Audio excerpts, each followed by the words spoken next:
Greetings movie fans, and welcome to my review of a new movie, Ad Astra, starring Brad Pitt as an astronaut. Now, most of this film takes part in space, because Ad Astra, the meaning for it in real life, I believe, is journey into space. It's a Latin phrase, so it's quite good that they did that. Brad Pitt plays an astronaut called Roy McBride, and the main premise of this film is he goes out looking for his dad in the far reaches of space, and this is set in the near future, bearing in mind.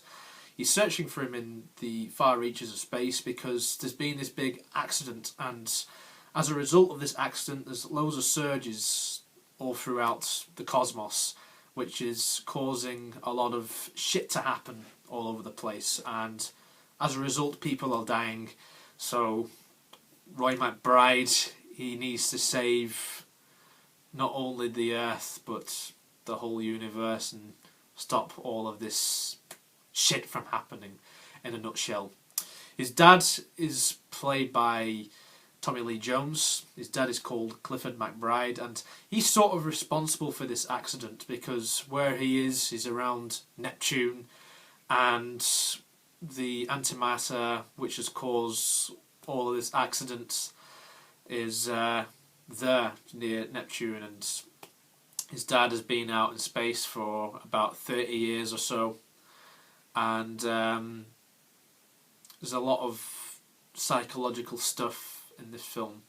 For the most part, I think that the acting by Brad Pitt is quite good.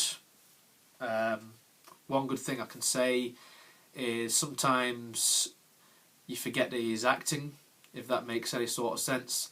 And for as much as Tommy Lee Jones is in the film as his dad, he plays a good part as well.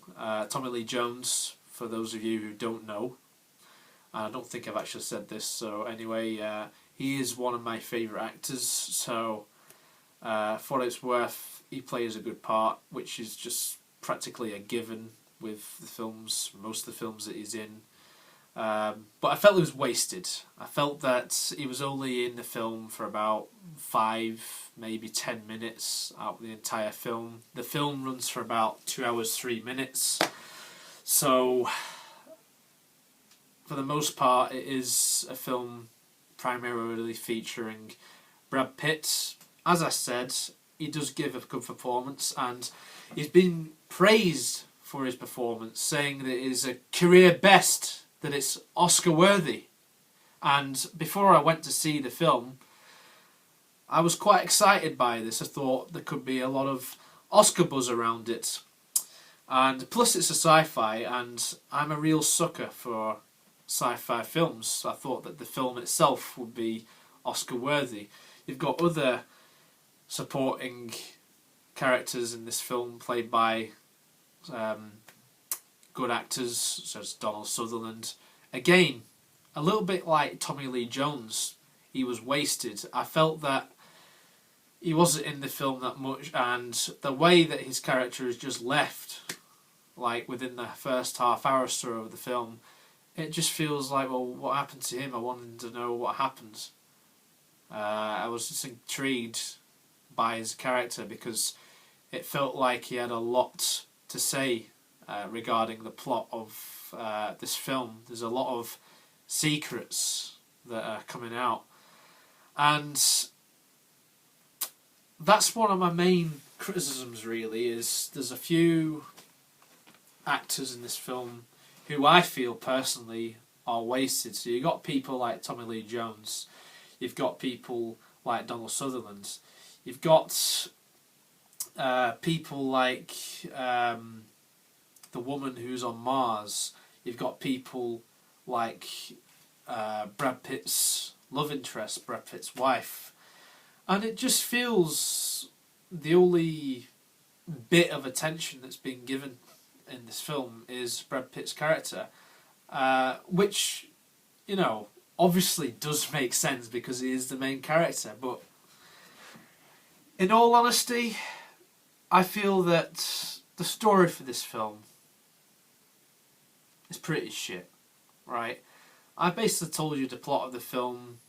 Brad Pitt, Roy McBride, who he plays, he needs to save the universe from all this antimatter, stop all these surges from happening, right? And at the same time, it's sort of a father and son thing going on because his father is involved. He is sort of responsible for all of this shit happening. And he goes out to rescue him, and I'm going to say a spoiler right now, so I'll give you a few seconds to click off the video if you've not seen the film.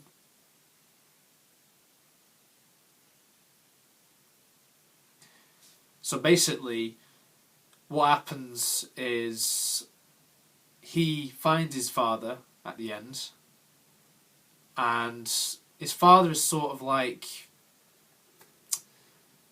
mentally traumatized by a few things. He doesn't want to go home back to Earth, and he said he didn't care about his wife, he didn't care about him as his son, which I thought was a bit much. I thought it was a bit of an arsehole thing to say, really.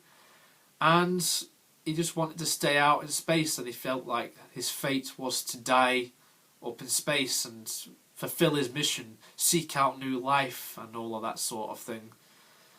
Well, I can certainly tell you that this is no Star Trek. What happens next is it just feels like one of the biggest wastes ever. He kills himself when they're leaving the little space station that they're on. He kills himself, leaving his son pretty broken, as you would, because, you know, losing a father and all of that is what I would imagine to be something really heartbreaking. And then what happens after that is Roy McBride, he stops the antimatter, all the surges come to an end, comes back to Earth, you're thinking, right, what's going to happen next? And then the film ends. And that was what happened more or less in the last 20, 15 minutes of the film. And I've got to say this, folks, with all the hype surrounding this film, all the buzz around Brad Pitt, saying it is his best film, best acting that he's done ever, and that this film was a masterpiece. It's a great science fiction film.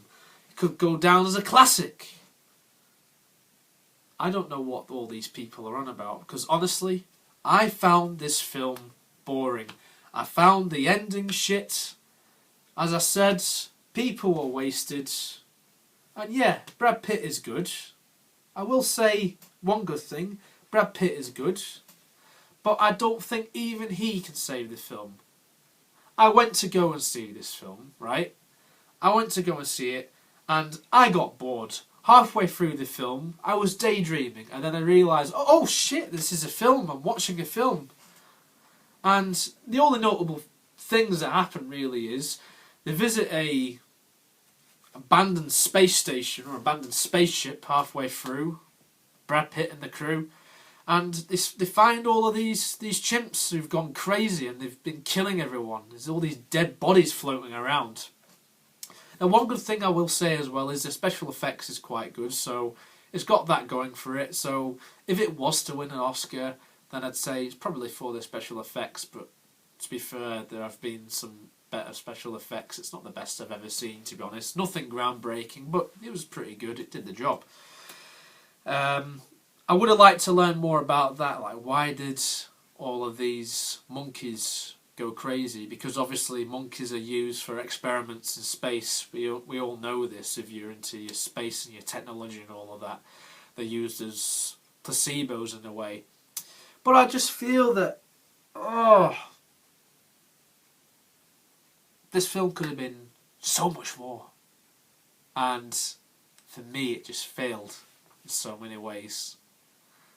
So disappointing. I got so bored by it, and I thought that the ending of the film was pretty shit, and it just felt predictable, and it felt like it dragged too long as well. It felt that 2 hours runtime, it could have been done in a shorter time span, I feel. It could have been done in maybe 75 minutes to 90 minutes at a push. There was no need for the 2 hour runtime. All of it's just padding. Like when he goes to Mars to communicate with his father as well. And then it turns out that he's not fit to carry on with the mission. It's all bullshit. I hated that. I hated all of this bullshit with psychological effects that it could have on him and etc, etc.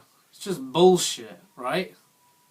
And then other things which just really bugs me, when they go on the moon at the start of the film, I quite did like how there's references to Virgin Atlantic, seeing as Richard Branson in the real world, he wants to expand his business onto space. So that's sort of a prediction which could happen in the future.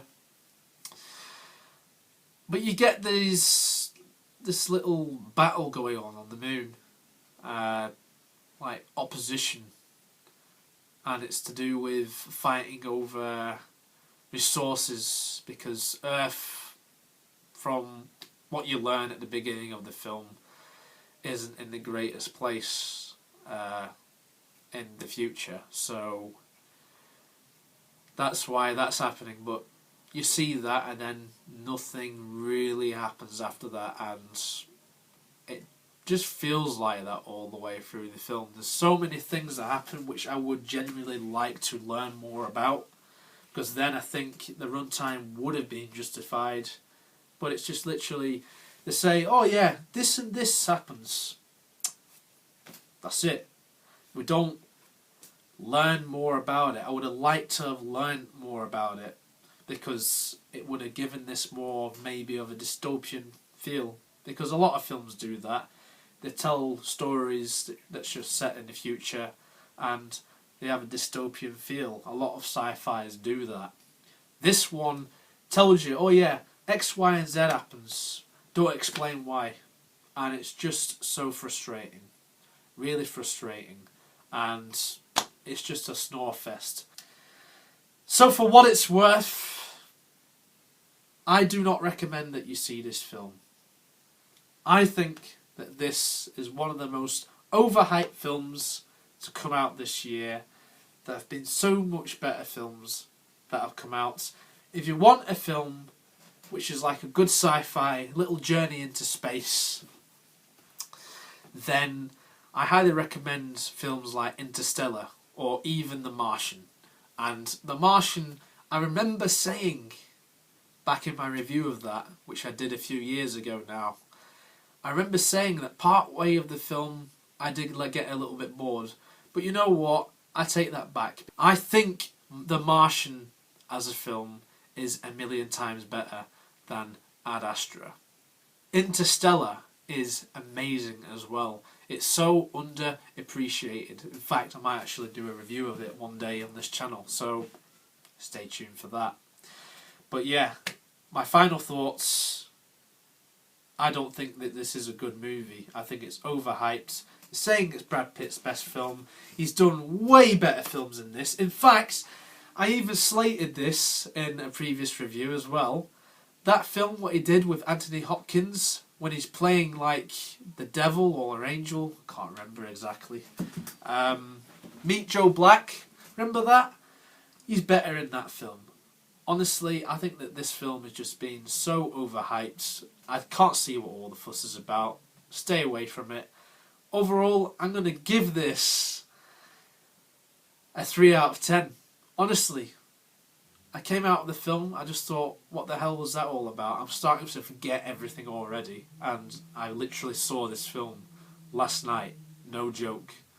That's my review, guys. Hope you enjoyed it. Yeah. Not good. See you next time.